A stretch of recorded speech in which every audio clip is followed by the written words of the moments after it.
We are getting the verdict coming in right now. The verdict coming in in real time, and we have count 1 here. This is the racketeering charge. We have the count here of not guilty on racketeering. Ooh. This is coming in real time. We have count 2 also coming in here, not guilty. That is the sex trafficking of Cassie Ventura.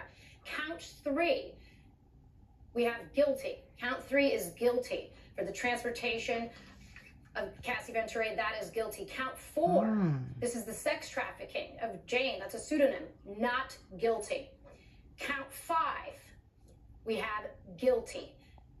That is 5 counts. We have a mixed verdict here. Again, count 1 as it relates to racketeering, not guilty. Count 2 as it relates to sex trafficking, not guilty. Count 3, not guilty. Guilty. Count 4, not guilty. Count 5, guilty. Now we should bring up here, Misty, all of these counts have a range of different sentences, a range of different evidentiary burdens, a range of different outcomes we could have had here, but it is a mixed verdict, if you will. It's a mixed verdict, Where but does it is it go a out, stunning victory for the defense.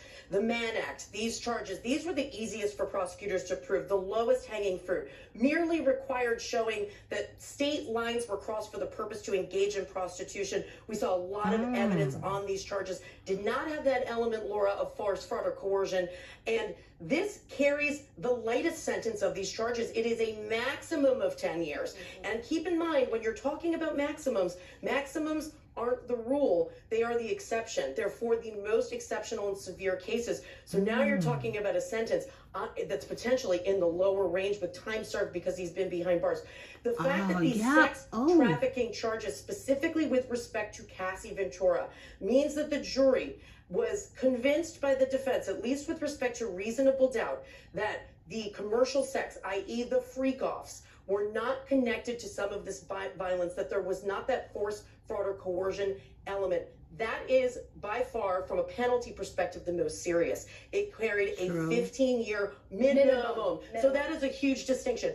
This is the best case scenario, in my view, for the defense. A lot of us opined yesterday that when the jury asked for a readback of Cassie Ventura and Daniel Phillips, one of the escorts' testimony, that read perhaps negatively for the defense. The jury was digging in to see if there was that force, fraud, or coercion.